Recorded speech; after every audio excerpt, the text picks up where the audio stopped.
যারা ব্যবসায়ী, যারা সিপিএম বিজেপির সাথে যুক্ত, তারাই কোর কমিটিতে স্থান পেল।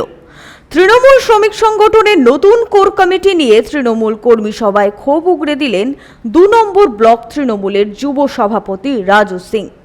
বুধবার বিকেলে দুর্গাপুরের ইস্পাত নগরীর রবীন্দ্র ভবনে অনুষ্ঠিত হয় তৃণমূলের ২ নম্বর ব্লকের কর্মী সভা। সেখানে তৃণমূল যুব নেতার এমনই ক্ষোভের ভিডিও ভাইরাল হয়েছে।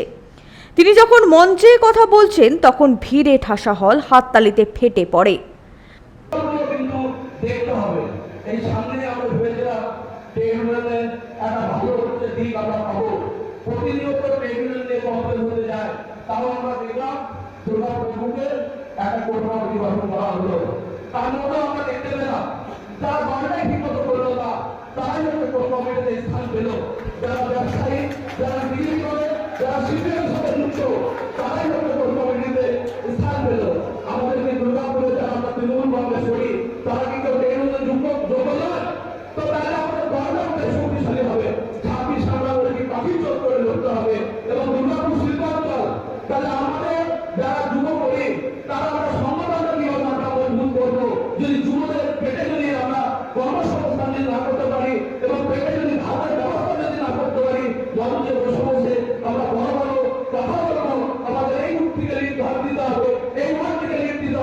কিন্তু আমরা বাস্তবে কিন্তু সেটা দেখতে পাচ্ছি না।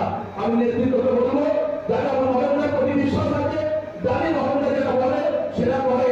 তাই আমি বলবো, এই দুর্গাপুরে যে কোন কমিটি হয়েছে সেটাকে আপনাকে একটু দেখতে হবে। যারা তৃণমূল কংগ্রেস করে এবং তৃণমূল কংগ্রেসের সাথে যুক্ত সেই সকল মানুষরা যদি ঘরে থাকে তাহলে তৃণমূল কংগ্রেসটা শক্তিশালী হবে। নাহলে কর্মীরা যারা আছে প্রত্যেকটা বুথের মধ্যে তৃণমূল কংগ্রেস করে। তুমি কোন হরিদাস পাল যে দলের উচ্চ নেতৃত্বে সমালোচনা করছো? যুব নেতা রাজু সিংকে এভাবেই আক্রমণ করে ওই সম্মেলনে উপস্থিত তৃণমূলের জেলা সভাপতি নরেন্দ্রনাথ চক্রবর্তী।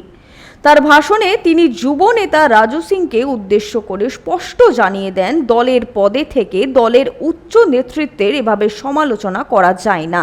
বলছি যে ভাই রাজু, তুমি যে কথাগুলো বললে, তুমি দলের একজন গুরুত্বপূর্ণ নেতা, তুমি যুব সভাপতি, তোমার কোনো জিনিস পছন্দ অপছন্দ হতে পারে, কিন্তু যেখানে দলীয় সভায় তুমি কখনো সভার একদম উচ্চ নেতৃত্বকে আক্রমণ করতে পারো না। Mind it. একটা কথা হলো, আমার অনেক জিনিস অপছন্দ হতে পারে, দল সেই করবে, দলের প্রতি যার লয়ালিটি থাকবে যে সে সেটাকে মেনে নিয়ে। দল কি করলো, আপনি এখান থেকে বসে, আপনি কোন হরিদাস পাল, আপনি যুব সভাপতি, আপনি এখান থেকে বসে বলছেন, দলের সমালোচনা করছেন, দল এটা ঠিক করে। আপনাকে অধিকার কেউ দেয়নি ভাই দলের এই সমালোচনা করার। দল যেটা করেছে ঠিক করেছে। মমতা ব্যানার্জি যেটা বলবেন ঠিক বলবেন, অভিষেক ব্যানার্জি যেটা বলবেন ঠিক করবেন। যারা তৃণমূল কংগ্রেস করেন সেটাই মেনে নিতে হবে। উল্লেখ্য, সম্প্রতি দুর্গাপুরের আইএনটিটিইউসির কোর কমিটি ঘোষণা করা হয় দলের পক্ষ থেকে। শ্রমিক অধ্যুষিত এই শিল্প শহরে কানাঘুষো এই কোর কমিটি নিয়ে ক্ষোভ দানা বেঁধেছিল। এবার দলের যুব নেতার গলায় ক্ষোভ প্রকাশ্যে এলো। শ্রমিক সংগঠনের রাজ্য সভাপতি ঋতব্রত বন্দ্যোপাধ্যায় দুর্গাপুরে এসে শ্রমিক সংগঠনের নেতাদের বেশ কিছু নির্দেশ দিয়েছিলেন এবং সেখানে হঠাৎই সিপিআইএম থেকে তৃণমূলে আসা পঙ্কজ রায় সরকারের নাম উল্লেখ করেন, যা নিয়ে বিতর্ক শুরু হয়। উনি শ্রমিক সংগঠনের নন, দলীয় কর্মী। শ্রমিক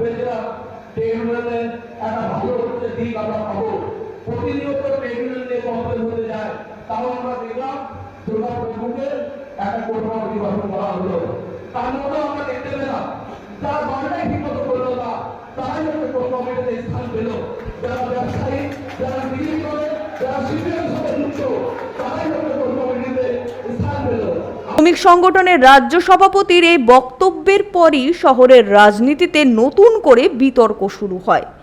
এরপর দলের যুব নেতার গলায় এ ক্ষোভের সুর কি আদৌ স্বস্তি দিতে পারছে তৃণমূলকে?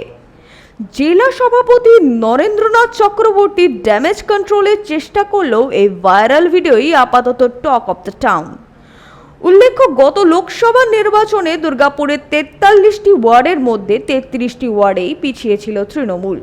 সে ক্ষত সামলে শ্রমিকদের সংগঠিত করায় আসন্ন বিধানসভা নির্বাচনের আগে দুর্গাপুর তৃণমূলের কাছে বড় চ্যালেঞ্জ বলেই মনে করছেন রাজনৈতিক বিশ্লেষকরা। সনাতন গড়াই, 99 নিউজ বাংলা, দুর্গাপুর।